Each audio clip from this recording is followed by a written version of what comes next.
सौंफ, धनिया, जीरा, तोरी, सरसों, टिम्बुर, लसुन। Welcome back to our channel. र आज चाहिँ तपाईहरुलाई म मासुको अचार बनाउन सिकाउँदैछु।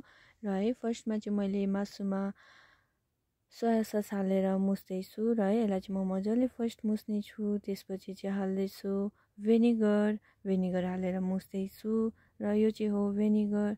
र अब हाल्दैछु नुन हालेर चाहिँ मुस्दैछु। र आजको दिनमा चाहिँ म तपाईहरुलाई मासुको अचार बनाउन सिकाउँदैछु र 1 घण्टा जस्तो छोपेर फाइनली रेडी भइसकेको छ।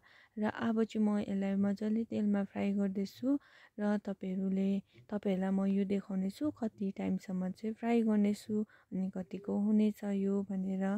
र फाइनली रेडी भइसकेको छ र है अब यतिकोसम्म चाहिँ फ्राई गरेर मजाले अलिक कडा बनाएर हामीले फ्राई गरेको छौं। र है मासुको अचारमा चाहिँ कडा बनाएर फ्राई गर्यो भने चाहिँ एकदमै राम्रो हुनेछ। र फर्स्टमा देखाएको इन्ग्रेडिएन्ट मसला चाहिँ अब हामी तावामा के गर्दैछौं मजाले सेकाउँदैछौं। हामीले कम्ती ततायो है तावामा चाहिँ। त्यसपछि चाहिँ हामी मिक्सरमा यसलाई पिस्ने छौं है। अनि मिक्सरमा पिसिसकेर चाहिँ फाइनली यो रेडी भयो। अब यसलाई हामीले खनाको छौं, खोर्सानी पनि भिजाएको छौं र लसुनलाई पनि छिलेर काटिसकेको छौं। अब खोर्सानी हामीले पिसेको छौं र यो खोर्सानीमा चाहिँ अब हामी हाल्दैछौं रङ खोर्सानी, हल्दी अनि तिखालाल है। अनि यसलाई चाहिँ हामी आलुदममा बनाएको जस्तै पाराले हामी यसलाई के गर्नेछौं यसको मसला पकाउनेछौं। त्यसपछि हामी मासु हाल्नेछौं र साथै यसमा हामीले नुन पनि हालेको छौं।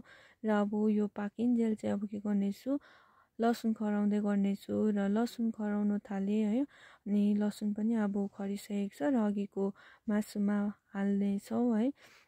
मैले साँच्ची भन्दामा त्यो अघिकोमा चाहिँ मैले त्यसमा चाहिँ मेथी र कालो जिरा पनि हालेको थिएँ है। अनि त्यो खरेको लसुनलाई पनि हालिदिएँ र फाइनली रेडी भएको छ। र मैले ग्यास चाहिँ बन्द गरिसकेँ। अनि अलिक सेलेपछि चाहिँ मैले के गरेँ त्यो फर्स्टमा पिसेको मसलालाई चाहिँ के गर्दैछु योमा हाल्दैछु। मसला हाल्दा चाहिँ ध्यान राख्ने कुरा कि ग्यास अन राख्नु हुँदैन भन्ने कुरा। अनि तपाईहरुलाई यसरी मासुको अचार बनाएको कस्तो लाग्यो र तपाईहरुले पनि आफ्नो घरमा ट्राई गर्न सक्नुहुनेछ र है। फाइनली सबै रेडी भइसकेको छ। मेरो त मुखमा पानी आइसक्यो र है रेडी भइसकेको छ मासुको अचार। र है यो मासुको अचार चाहिँ तपाईहरुले 6 महिनासम्म कति दिनसम्म प्रिजर्भ गरेर राख्न सक्नुहुनेछ र है मासुको अचार चाहिँ एकदमै मिठो हुन्छ। र मेरो घरमा चाहिँ बेसी के हुँदैन बेसी प्रिजर्भ हुँदैन 2 दिन 3 दिन भित्र यो मासुको अचार सकिहाल्छ ज्यादा मिठो भएको कारणले गर्दा। तपाईहरुलाई यो मासुको अचार कस्तो लाग्यो होला र है हाम्रो च्यानललाई लाइक शेयर कमेन्ट गरिदिनुस् होला तपाईहरु सबैजनालाई। अनि हाम्रोबाट तपाईहरुलाई यस्तै अझै हामी रोचक लाग्दो भिडियोहरु ल्याउने छौं र हाम्रो भिडियो कस्तो लाग्यो होला कमेन्ट गर्नुस् होला। अनि थ्यांक यू सो मच है। Thank you for watching our video. Thank you so much. आजको लागि यति नै।